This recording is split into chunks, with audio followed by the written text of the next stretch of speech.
युवा सेना प्रमुख आदित्य ठाकरेंनी बसवलेल्या मरीन ड्राईव्हवरच्या ओपन जिमवरून पुन्हा वाद रंगण्याची चिन्ह आहेत। पालिकेने ही जिम काढून टाकली नाही तर आपले कार्यकर्ते ही जिम उखडून टाकणार असा इशारा काँग्रेस आमदार नितेश राणे यांनी दिलाय। ही जिम काढून टाकण्याबाबत नितेश राणे यांनी महापालिका आयुक्तांची भेट घेतली आहे। याबाबत नितेश राणेंची बातचीत केली आहे आमचे प्रतिनिधी कृष्णात पाटील यांनी। मरीन ड्राईव्हवर लावण्यात आलेल्या ओपन जिमच्या माध्यमातून जो काल गोंधळ उडाला होता तो गोंधळ सर्व मुंबईकरांनी पाहिला होता आणि त्याच संदर्भात काँग्रेसचे आमदार नितेश राणे यांनी आयुक्तांची भेट घेतलेली आहे। आयुक्तांना तुम्ही भेटलेला आहात त्या ओपन जिमच्या संदर्भात, काय भेट होती नेमकी आणि काय मागणी केलेली आहे? नाही, काल जो काय तो तमाशा घडला मुंबई आपल्या मरीन ड्राईव्हवर, सकाळी ती जिम काढली काय जाते, मग 2 तासामध्ये लावली काय जाते, म्हणजे अनधिकृत गोष्टीला आपण का प्रोत्साहन देतोय? मुंबईमध्ये जो फुटपाथ हे लोकांचे चालण्यासाठी आहे। मुंबईभरामध्ये महानगरपालिकेच्या माध्यमातून अगर फेरीवाल्यांवर कारवाई होते आहे तर मग ह्याला वेगळे नियम कायदे कशाला? ह्याच्या मागची कारणं काय? हेच मी आयुक्तांना विचारलेलं आहे की तुम्ही जो कायदा सगळ्यांना लावलेला आहात, जो कायदा अन्य फेरीवाल्यांना लावलेला आहे, जो कायदा तुम्ही अन्य फुटपाथांसाठी वापरताय तो इथेही लावा।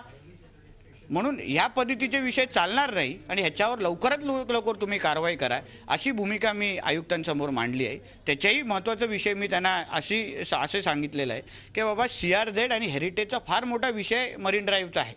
आता जेव्हा तिकडे पिवळे बल्ब काढण्यात आले किंवा जे क्वीन्स नेकलेस आणि LED लाईटचे हे जे शिवसेना भाजपमध्ये जे भांडण झालं तेव्हा शिवसेनावाल्यांना हेरिटेजची चिंता होती काही क्वीन्स नेकलेस गायब काय होतं आहे, आम्हाला काय होणार, हे होणार, मुंबईची शान गेली, मग आता इथे हेरिटेज आणि CRZ नाही का?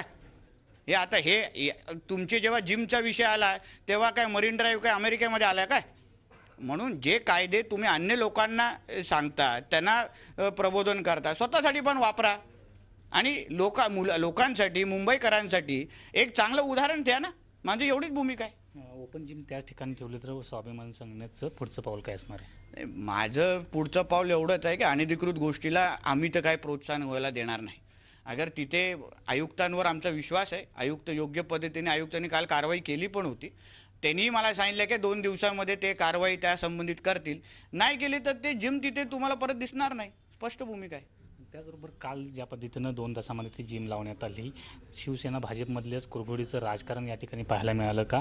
आणि या संपूर्ण दबावानंतर ही जिम पुन्हा लावण्यात आली, यामागे तुम्हाला काय वाटतं, कोण वाटतं? नाही, पण दोघांच्या भांडण्यामध्ये मुंबईकरांचं नुकसान कशाला? मुंबईकरांचे आयुष्य धोक्यात कशाला?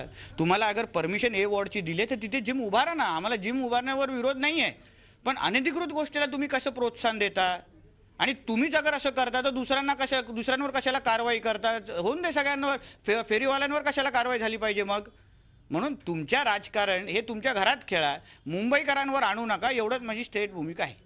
तर हे होते नितेश राणे। जर जिम त्या ठिकाणी राहिली तर स्वतः ते उकडून टाकण्याची भूमिका ही त्यांची आहे। व्हिडिओ जर्नलिस्ट अतुल सह कृष्णात पाटील, झी मीडिया, मुंबई। झी 24 तास रहा एक पाऊल पुढे।